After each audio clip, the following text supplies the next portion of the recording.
Welcome back to the Givology Impact Series podcast, in which we share the experiences and inspirations of social entrepreneurs and changemakers around the world in education.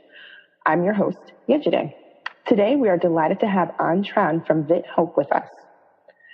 Since 2002, Viethope has been supporting the education of driven, talented, yet disadvantaged students in Vietnam.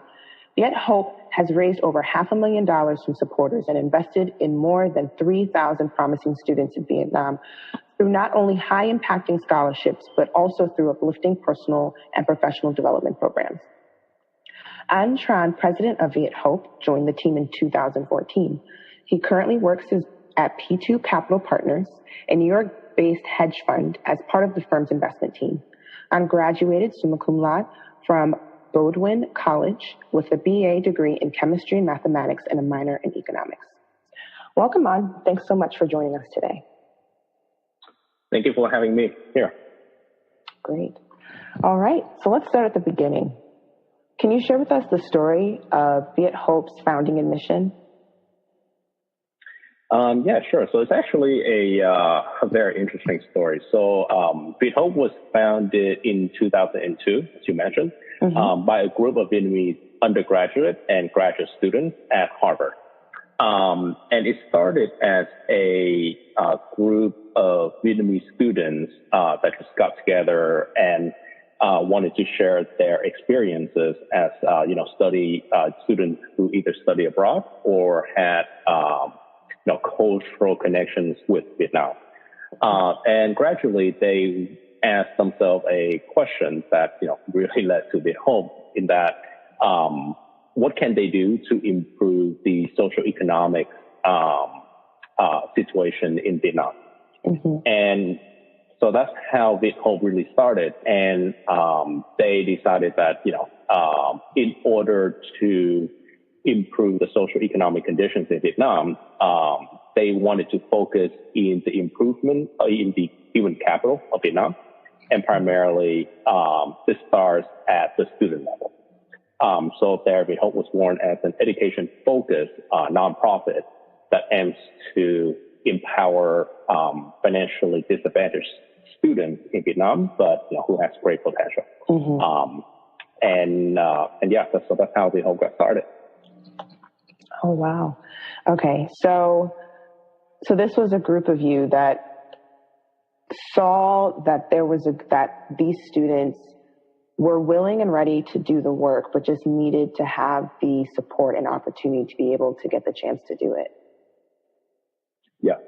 And actually I was one of the founders. So this is, call it 16 years ago. So our founders, that was really the original intent of Viethope, is that, we saw a lot of, or by we I meant our founders, saw a lot of opportunities in Vietnam to focus on what they call, or at least what I would call, higher at-risk demographics in terms of students.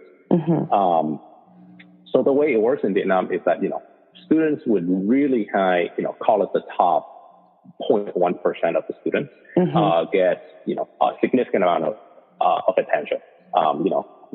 High performing students in mathematics, science, etc.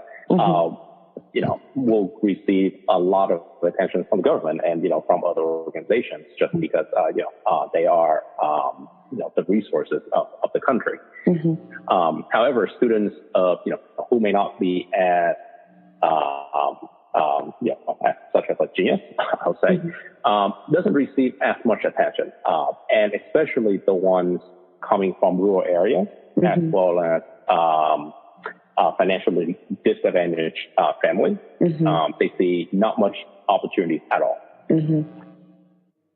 And we believe at Viethope, we believe in terms of if we were to improve the socioeconomic situation in Vietnam, the best way to approach it is not necessarily focus on the highest performers, but focus on the next tier of performers, but who have the capability and the drive to succeed, but just do not see or have the financial means or the opportunities to do so. So could you go a little bit more into exactly how you guys go about providing that support to that, I guess, like that second tier of students who don't get as much attention? Yeah, so I think this is where Viethope kind of differentiate ourselves in that. So number one, the way we do it is, in addition to scholarships, I think many education-focused organizations give scholarships, which we think is very important. But I think the next question for us is, on top of scholarships, how can we ensure these students' success in the professional work? Because ultimately that's what they need to do. They need to get a good job. Be have stability in their lives, and that really helps them in terms of thinking further and more about their community and giving back. But without that financial stability, it's very tough. So we, even though we don't really focus on, I would say, jobs and ability to get jobs, our focus is training our students and develop our students so that they become kind of their professional and their soft skills, such as leadership, communication, teamwork, project management. Those are necessary soft skills that we think will enable them to become successful or even get into the door at some of the multinational organizations or organizations that give them the best chance of getting that financial stability that they look for in their life. So in addition to scholarship, we provide training and development. So I think that's a very big differentiation for us. I don't think that giving out scholarship is easy. It's not. The requirements, checking the background, make sure that they are financially disadvantaged, and making sure that there's no fraudulent or gambling system here, because it's our donors' capital, and we have Viethope treat them very carefully. So we spend a lot of time making sure that the scholarship and the money that our donors give us and the capital that arrives at the student on a one-to-one basis. Make sure there's no leakage within the system. Yeah. So we think that's very important. But the next step for us is how do you maximize that scholarship? Because, I think the world has changed, I think, and especially it's even changing faster in emerging and developing countries like Vietnam. It used to be that, if you get a university degree and you can speak a little bit of English, you're golden. But now the competition is significantly higher. And we think that, the students that don't have the financial resources to invest in professional training classes and courses are the biggest at risk, right? Even though they have the drive and the ability to do it, it's just that they don't have access to these type of training. So for our students, we the truth of the matter is Viethope also we cannot give all of our scholarship recipients the stimulus type of access. So we select a smaller group of subsets and train them. And hopefully these students this is, I guess, a way to maximize our donors' donation and adding this next level of support. So I think that's one of our biggest key differentiator. And the second is we also focus on K-6 to K-12 students, so 6th to 12th grade. Okay. A lot of organizations in Vietnam actually focuses on college students. So I think it's a little bit easier, just operational, because the universities in Vietnam are located in bigger cities. And if you want to give scholarship to 100 students all in one city, it's a lot, or a couple universities. It's a lot easier than to find the students that are in need in the rural area. So that's something that we also do, which I'm very proud of. Wow, you guys really look at, number one, you look at the students holistically. You're trying to address beyond just academics, but the steps into the future for them and how they're going to be able to impact their own community so they can assist in, changing cycles. And then it's really amazing too that you're looking at the students in, you said, rural communities that may not be addressed that would be harder to, they're not as easy to find as it is the students that are going to the university in the cities. That's really amazing. Yeah. Yeah. So, I mean, and I'll say the third piece that we are very proud of as well, and I think it's just a testament of the way that our founders, I cannot take all credit for this, but our founders really focused on creating the right community. Mm-hmm. And I'll say, when you ask our volunteers and our students in Vietnam, they will describe Viethope as a family. Mm. And it's because, a lot of them are away from home. A lot of them coming from smaller cities, think of coming from Missouri to New York, right? Mm-hmm. Or myself, Bowdoin was in Maine, coming from to New York. And it's a sense of a community with, students, with people who came from similar backgrounds as they are. Mm-hmm. So I think that's something that's, very powerful because, right now, the testament for it is we have about 250 volunteers in Vietnam over, call it 15 years of operation, 15 plus years of operation. Mm-hmm. And that compares to U.S. volunteers group of, call it 20. Wow. So, a lot of volunteers who developed them, they went out and, graduated, but they usually will come back and volunteer for Viethope. And that just kind of adds on top of each other, and compound and really compound. So I say I'm very proud of that achievement as well. Well, there's a lot to be proud of in all of that. So going off of that, what would you say that, and I'm sure it's very hard to pick one, what would you say is one of the biggest accomplishments of Viethope since its founding, and however you would measure that? So that's a pretty loaded question. But just to give some facts, right? So we gave 4,000 scholarships since our founding, and that translates to about $630,000 that we had given out. And we call it train and developed 800 students of this group. So it's I think it's a lot of lives that we have touched at Viethope. And as I mentioned, I think statistics are important, but I think looking around at our volunteer base, I'm very hopeful of Viethope's future because we have a great young leadership team. And matter of fact, when we started out in 2002 and through actually all the way to call it 2010, 2011, we had one executive director in Vietnam, and he runs pretty much everything.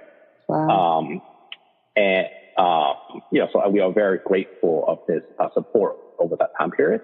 But since then, we have built a next, call it generation of Viethope leaders, and it's just not one person. So right now we have, call it 1.5 full-time equivalent. So one full-time and one part-time directors in Vietnam. And a team of about, call it 10 core volunteers who help with all of these programs that we're doing in Vietnam. So I think, starting from the one person that, if it's a really key man risk there, to developing, the next generation of Viethope leaders, and then continue on and, building on top of that, and make that team stronger. I think that's something that we are very proud of at Viethope. That's awesome. It does really sound like the way you've built and structured the team that you guys have here on the ground in Vietnam and here has been really impactful to your success. Because it is a very unique model, intergenerational. I don't hear that too often. Right. And we have always had a concern of, what happens to Viethope 5 years, in 5 years, who's going to lead it. And at least in Vietnam right now, I think we have a lot of talent. We still have to spend a lot of time and effort, to groom them, to develop them into, young, they are highly talented, but, you have to spend the time to mentor and grooming, leadership. But that question of, whether Viethope would exist in another 5 or 10 years, I think that's depending on funding, obviously. But in terms of leadership, I don't think we are. I think we are okay at that at this stage, which may not be necessarily something that our founders would have been able to say 10 years ago or even 5 years ago.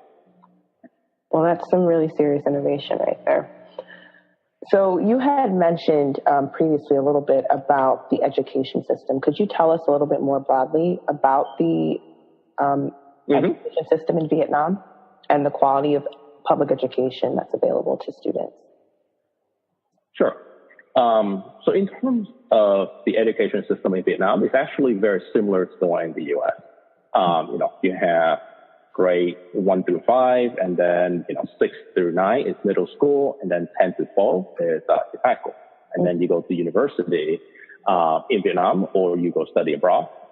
And once you have the university degree, you typically will seek to either to get a master or a PhD. But very small percentage of people will seek a master's degree in Vietnam. So I think overall, I think it's very similar to the U.S. And in terms of the quality, I would say that it's the quality of the public education system in Vietnam is quite good. But that's in the city, call it in larger city. Rural areas, there's definitely a diversion there. So I would say, going back to what I was saying earlier, rural students are at much greater risk of dropping out of school. And you see that if you compare the dropout quality percentages, there's a big divergence between in the city versus rural area. And the primary reason for that is, students at the young age, they actually, this is almost a taboo, I think, in the U.S.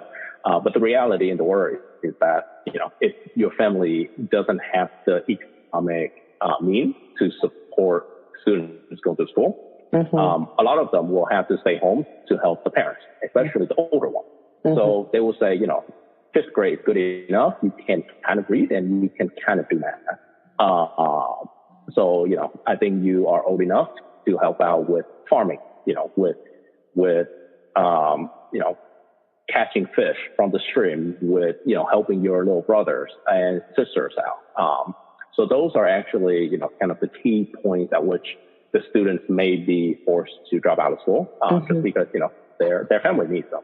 And I don't think there's anything wrong with that. But that's why we come up with this way of giving scholarship to these students, and it's renewable. So we don't give it just 1 year. We continue, if we have chosen a student to give the scholarship to, and this is the merit scholarship, we'll give them from 6th, 7th grade all the way to 12th grade until they graduate university. So it's a long-term investment. So I think we are very different and unique in supporting these type of students in Vietnam. Right. And then in terms of other quality, I would say it's very math and science focused, and really focuses on the top, 1 to either probably 0.1%, to, mostly for Olympiad purposes. Vietnam is quite strong in the Olympiad, surprisingly, but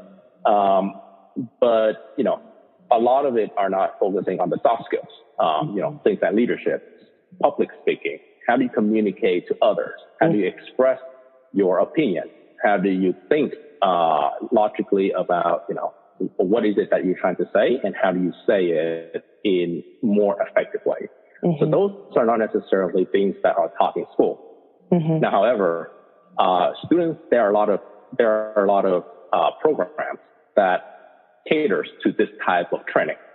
So a lot of professionals, schools that will, and kind of centers, training centers that will provide this sort of training, but at a cost.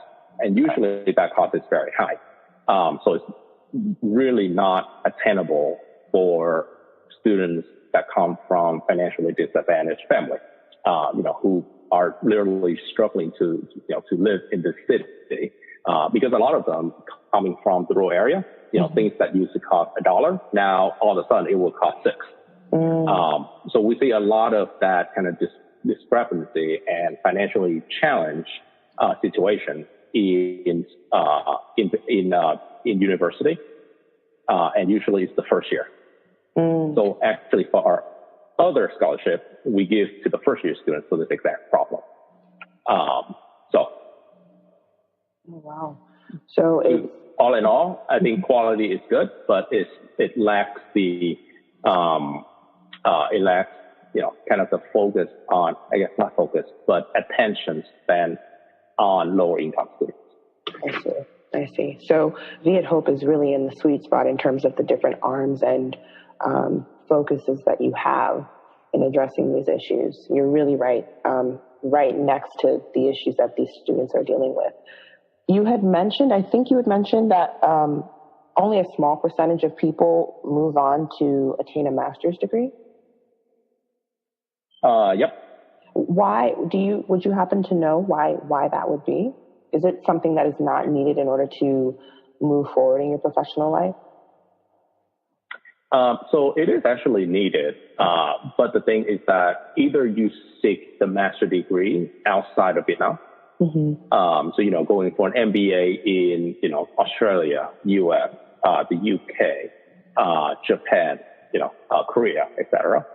So people do seek the master degree, but I think the issue for a lot of Vietnamese students is that number one, it costs a significant amount of investment to do so. And number two, you really have to be called the top tier of students to proceed onto your master degree. I see. So it's not a school that offers a master degree. It's both merit. It's not just financial. It's just not you have to qualify in terms of the entrance exam for the master degree in order to get a master in, for example, in mathematics, right? Not many schools offer it, and the selection of the class is very small. So, the availability of schools who offer a master degree in mathematics could be is actually very small, and class is also very small. So it's a combination of just the way the system is set up. I see. So again, it's going back. And PhD is even rarer. Sorry, did you say that one more time? Oh, sorry. PhD is actually even rarer. Oh, wow. So it's rare for students to attain those degrees in country, in Vietnam, but many people end up going out to attain them. Yeah. I see. And I wouldn't say a lot. I would say a decent number of people do go for, that's kind of their chance to study abroad. So they take advantage of that. I see. Okay, makes sense. But it's, a significant cost. So. Okay, so I want to shift us a little bit back to specifically to Viethope. You kind of touched a little bit on this in our previous conversation, but what would you say are the most urgent priorities of Viethope today? So I think in terms of our priorities, they're quite a few. Because, I think we are a growing organization. So, but I'll say that the most urgent priorities of our organization today is how we can better develop our students for today's challenging work.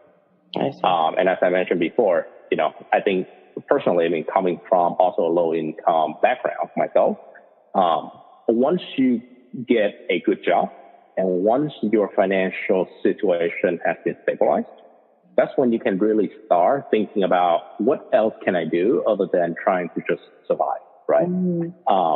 So I think, I think that sometimes in non-profit organizations, that could be somewhat of you shouldn't talk so much about jobs. But for us, I think, at least for me, I think that's a very key point.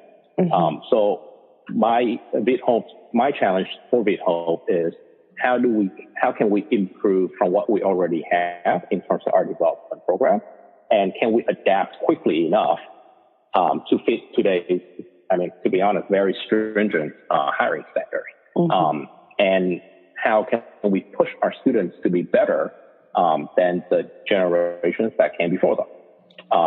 And also leverage the older generation and their expertise and their sharing in a more systematic as well as institutional way to help this generation of students. And hopefully that cycle will continue.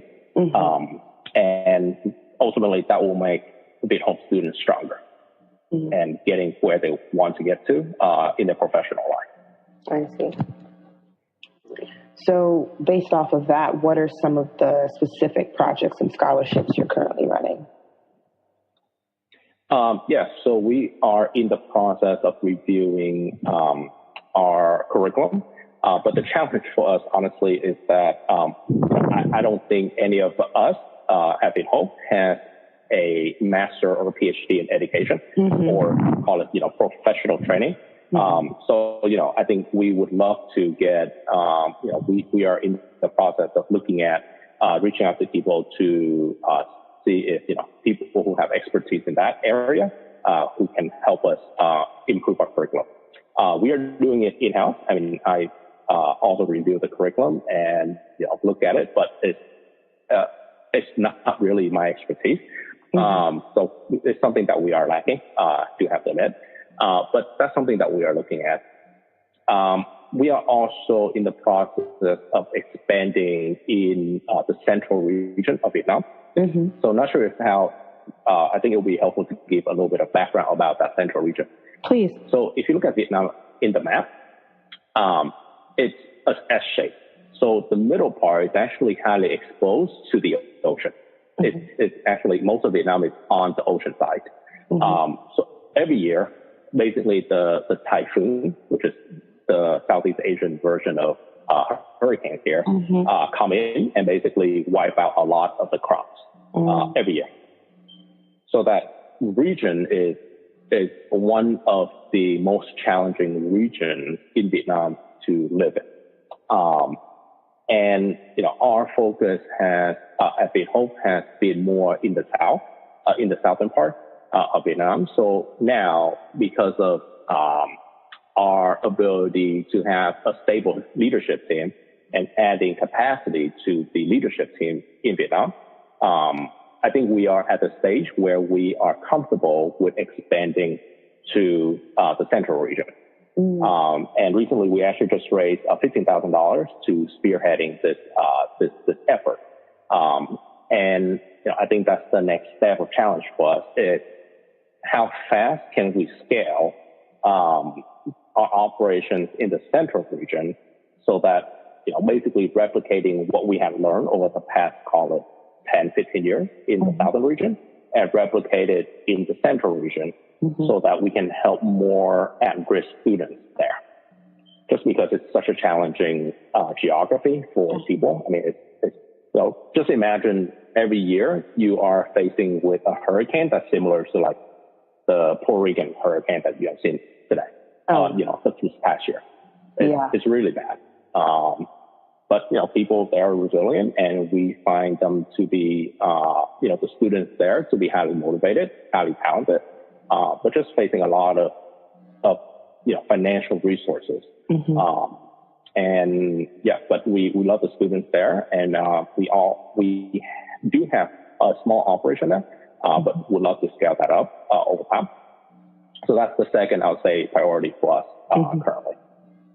And, third and but not last is continue developing our leadership team because we firmly believe that, even if we can raise a lot of capital or donations from donors, with our strong management team and a strong leadership in Vietnam, it's very difficult to execute on the promise that we have given our donors. So that continues to be a focus. Those are all very important. What would you say are the most essential things that are gonna affect your ability to scale in the central region? I think is ability to find and develop the next layer, the next generation of leadership there. And I think we have. I'd say we are very confident in that, just because we actually have a very strong volunteer base in the central region. But that volunteer base of the older generation needs to pass down the institutional knowledge to the next generation of leaders. But at least, we're not starting from scratch. Yeah. I see. That makes sense. I want to shift back a little bit to the discussion we were having on scholarships. For your merit scholarship specifically, how do you go about selecting your students? The dollar scholarship amount doesn't seem large. How does that also compare to the school fees? Yeah. So for merit, just to bring it back a little bit as a background, merit scholarship is given to K-6 to K-12 students. So just that's the background. In terms of how we're selecting the merit scholarship, I would also say that Viethope is different, and I think you're hearing it consistently, is that we have a very big, we have a team on the ground in Vietnam. So for these scholarships, we actually do two phases. So the first phase is evaluating the student's academic performance. Obviously we want to fund the most promising students and students who have the best drive. So that's the first step, or first criteria. The second criteria is financial condition of the family. And there are there are a couple of ways that we go about in evaluating that. But one thing, so, in Vietnam, within the government officials, they will give families with difficult financial situation kind of I wouldn't say a certificate, but a piece of paper or a certificate that says they are of low income. I mean, think of I guess similar to the way that we have here in the U.S. So there is a certification that qualifies that. But we at Viethope, we also send students and send others, our volunteers, down to that student, to the merit student recipient or potential recipient, to make sure that they and diligence and do even underground diligence of that family, and make sure that I mean, I don't want to say being cheated, but the system is not being taken advantage of. And there are situations where and the way we do it is we actually talk to the family. We observe how they interact. I mean, if the students and their parents have 3 iPhones in their home, obviously they don't need a scholarship. So based on that, we also talk to the neighbors, right, and see hey, do they actually live here? Because in one instance, actually this family live in a much larger house next door, but they kind of point to the smaller one next to it, it being theirs. But their neighbors basically said, hey, that's actually not true. It's the one next to it. So we also diligence with across the different neighbors, and we are pretty methodical about it, just to make sure that we're doing we're being thorough about it. So that's the second piece that we will evaluate on the financial background. So the second piece is the amount of scholarship. It's about $150 a year per student. Previously, we were giving $120 per student. But what we had evaluated is that tuition fee is around $110 to $125 a year. And we would like to give a little bit more for the students so that they have a little bit more to spend on their, the different classes, for example, like English or computer science classes outside of school, because this is very important for them to get into university. So we increased that amount to about $150 starting in 2017. I see. Not only towards the tuition fees. Right. It's tuition plus, I'll say extra schooling or training, outside of that. It's not much, but it helps. And the other thing I would say is our team has been proposing this to our board. and got this approved is that we will be adjusting our scholarship amount based on local inflation as well. So, Vietnam inflation is actually relatively high. It's called it 7-8% a year. So it doesn't make sense for this 8% to compound, against our amount for a long period of time. So we'll be adjusting this based on inflation, local inflation, and obviously foreign exchange rate. But that's also starting. Yeah. I see. I think you used the word previously. You all are very methodical with how you go about going and screening the students, and then also considering, and even down to considering how to raise the scholarship fees. And I'm sure it really lends itself to the amount of impact that you all have been having over the years. Yeah, we hope so. Just trying to do our best to help our students in Vietnam, as well as being doing the best of our ability to do what we have promised our donors that we're going to do. So. Definitely.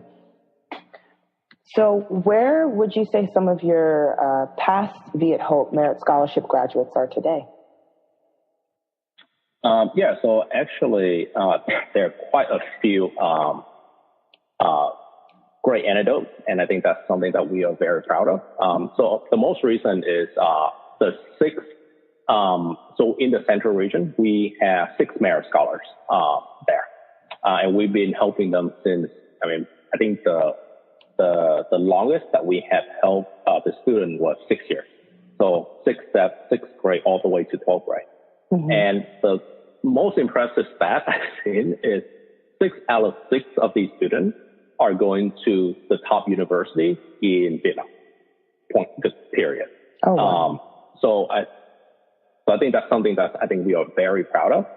And I think in terms of college acceptance rate in Vietnam, it is at least at the top university, it is scarily low.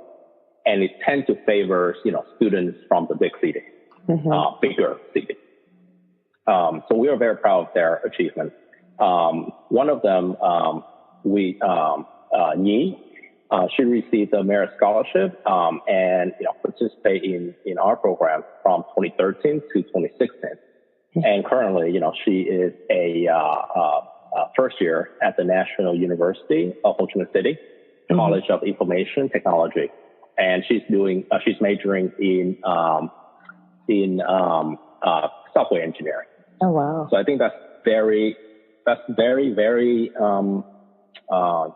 just very encouraging. And the story that she had shared with us is that, her family, because of a failed clam harvest. So, the seafood clams, 6 years ago, in 2012, 2013 conference, the family was in debt of more than $500, which is not a big amount. To us in the U.S., it's a huge amount in Vietnam, and it's a much bigger amount in rural areas. So it's a very touching story, because every single day the creditors will literally show up at her family home and basically demand that they get repaid. And as a result, she became very very shy and reclusive, just because it's tough when people do this in front of your house every day. And then the second piece is the family welcomed a newborn, and then during this challenging time, and then the older brother dropped out of college after 3 years because he was just tough, right? So basically, the family ended up in a very vicious cycle of working and then repaying debts, etc. And she shared with us that the best thing that ever happened to her was that because of our merit scholarship and the support programs that we have, which was called GRADE, basically similar development program that we have for K-6 to 12, about living skills, motivation, career orientation, etc. He basically regained his confidence and thought that, me going to university is actually a possibility after all, and not something that's just a pipe dream. So I think in addition to financial support, it's also the emotional support that it says, hey, compared to other students with difficult situations, yours may not be the worst. And from the older generation, when they hear stories of how difficult it was for them, a lot of these students get inspired and think that, and seeing real life examples, and obviously you read about it on the news, etc. But when you are able to interact with them, asking them questions and hearing stories that are from real people, I think it gives a much, higher dose of impact and inspiration than just reading about it from the news. So I mean, she really was able to overcome both the financial difficulty as well as the courage and the confidence to believe that she can achieve these goals and set out and do it. And I would like to say that Viethope helped out along the way, but these are the students that we invest in. They have the drive, they have the ability to do it. All they have to be is some financial support. Obviously, that's important, but also being inspired and believe in themselves and the confidence to go and execute. So, yeah. Exactly. She's really a prime example. I'm sure you have so many more of Viethope solution in action. Okay. Yeah. So, I mean, reading these stories are something that, sometimes life gets stressful, and when I'm running around trying to figure out why thoughts are down, when, have to do, work with the board and work with our leadership teams in Vietnam for an operation. It's really going back to these stories that help me say that I'm doing this for a reason, and this is why I think this is the mission, and believing in it. So it helps. It also helps me as well. Most definitely. I could see why, or I could hear why. Yeah. Would you say that most of the students that begin being supported by Viethope continue being supported throughout their primary and secondary education? So if someone joins in, they start being supported in maybe third grade, they continue being supported until 12th grade? Yeah. I'll say the majority of it. So we have this renewal application every year for merit. So just because you receive it the first in grade 6, you will be guaranteed until grade 12. We just don't think that's the right incentive structure for them to perform and demonstrate that they have taken Viethope scholarship and improved themselves with it. So every year we have a renewal process. And the renewal rates are pretty high, but we do look into, and if we see a drop in, academic performance, we will ask the question of why. And the students need to convince us that they need to do better next year, and there is a reason why their grades drop. We understand that, people, and it's not I wouldn't say it's hey, your grades drop, and therefore you are no longer qualified for renewal.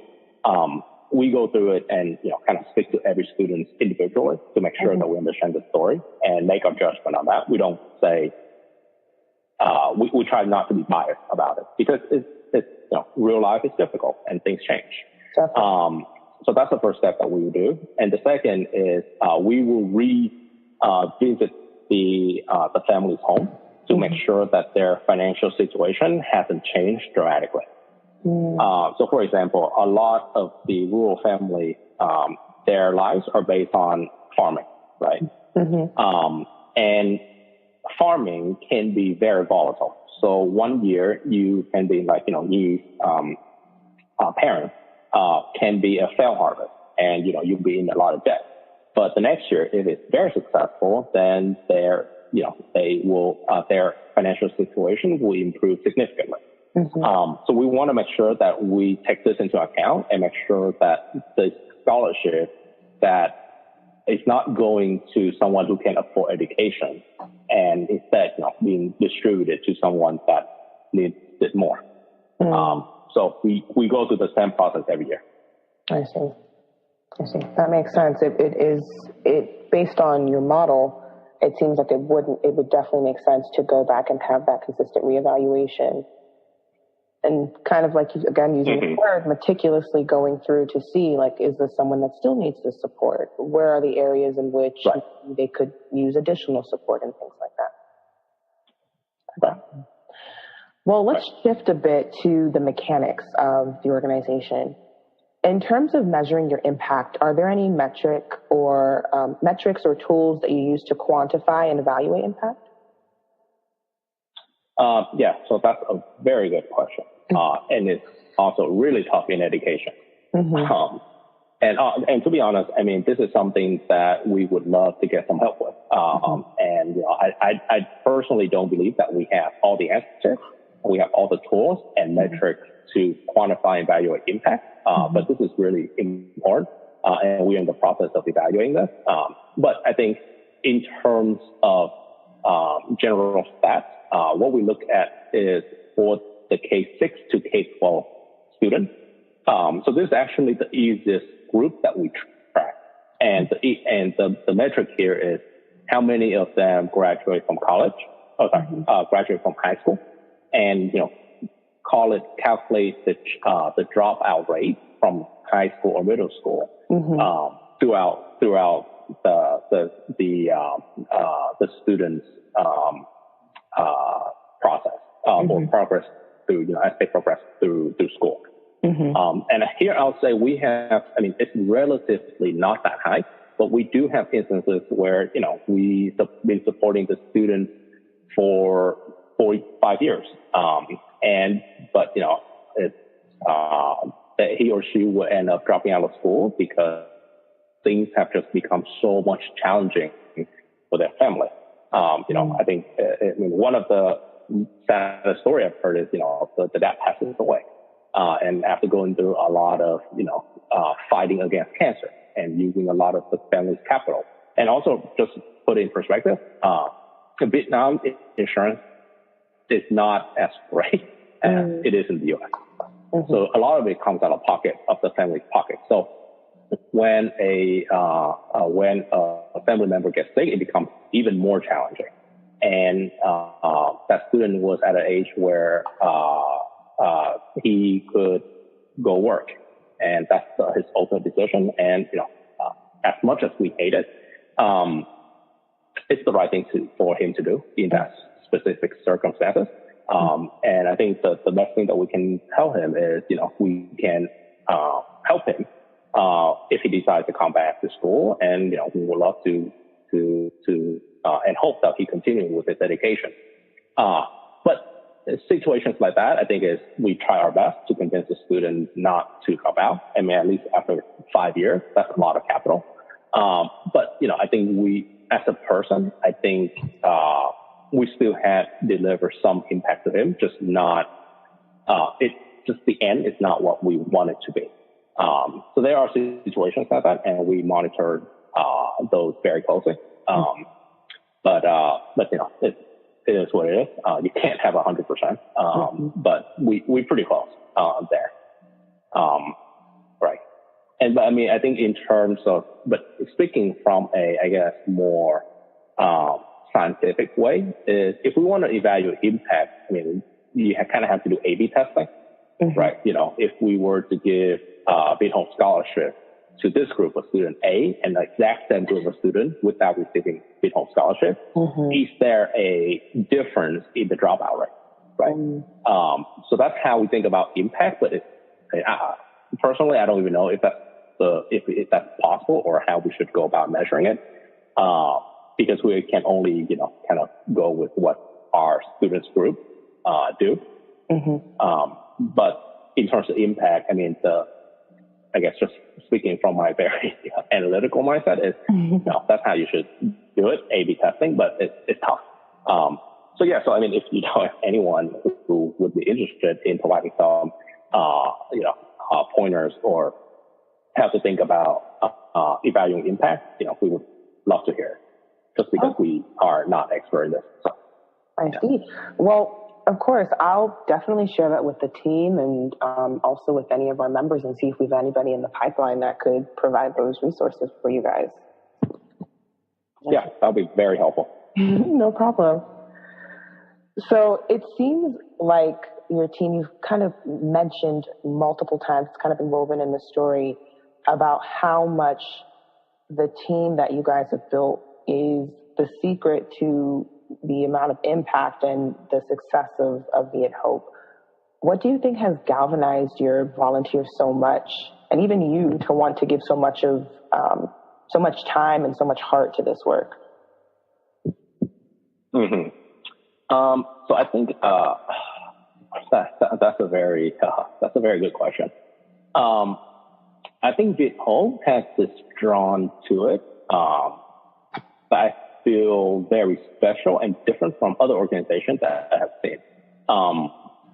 I think, when I would say that Viethope is, and I think a lot of volunteers, both in the U.S. and in Vietnam, would say the same, is that Viethope is kind of the second family. Everyone are very close to one another, but we are also very honest to one another, just because we know each other really well.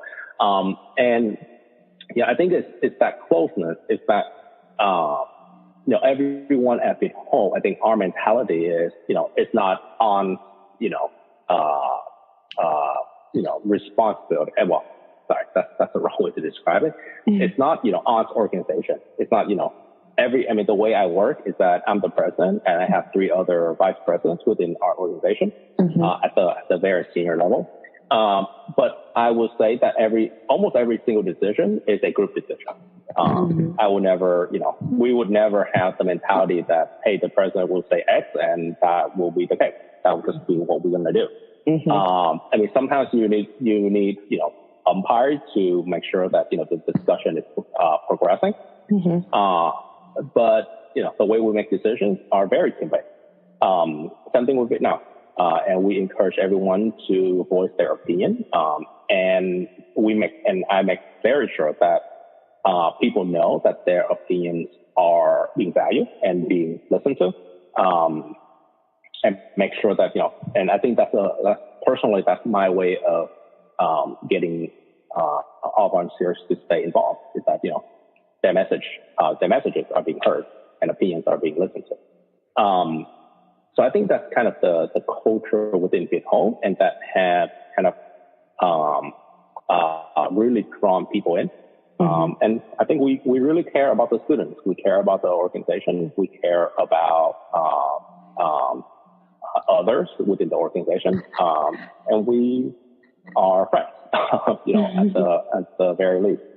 So I would say, it's the emphasis on teamwork, emphasis on communication and transparent, and emphasis on developing students. And, so I say, if you just give out scholarship, right, I think that becomes very routine. You just kind of raise money, you give it out, and you kind of flush and repeat the next year. But for Viethope, I think our focus is so much on development. So the very key question for us is always, how do we get better? What can we do for our students more? What can we do more of? How can we connect them to opportunities? How can we leverage our relationship so that these students have the best coaching and training that they can possibly receive? So I think that really pushes us to work very tightly with one another and not just, kind of raise money once we get there. It's kind of, okay, we're done for this year. So I think it's also, that's probably the next, also a big impact to how Viethope, I guess the team stays together as well. That's amazing. Like you said multiple times, this is very, very unique in terms of an organization of this size to have this type of family feeling to it. And I guess that is really what has that intergenerational group working so well together for so long. That's awesome. Yeah, we are very fortunate to have all the volunteers, and the people and the founders and the people who gave us the opportunity to at least me and my current team to have an awesome and lovely organization to run. So we are very grateful. We love it. Not all organizations will end at this point, but love to contribute more and make sure that we stay within our culture and make sure that we be respectful to all volunteers and transparent and communicate as a team. Most definitely. As you look into the future, where do you see Viethope 5 or 10 years from now? I will probably not going to comment in 4 or 10 just because that's very, very far out. I mean, I think a lot of things will change between 5 and 10. But yeah, so in terms of 5 years, my vision is that I would like to build the best education-focused nonprofit leadership team in Vietnam that we can possibly build. I think I mentioned this repeatedly. I think this is a very important mission for the organization because we believe that having the right leadership team means we will have access and find the best students that are most eligible and have the best chance of success in Vietnam. And I mean, obviously, my team in the U.S. cannot do it. So it has to be the Vietnam team that will be responsible for it, and we really believe in investing in that team. And then the next level for us is also getting, and I think this is something that we should do more of, is start reaching out to local as well as international experts who can help bring us to the next level in terms of things like development program training.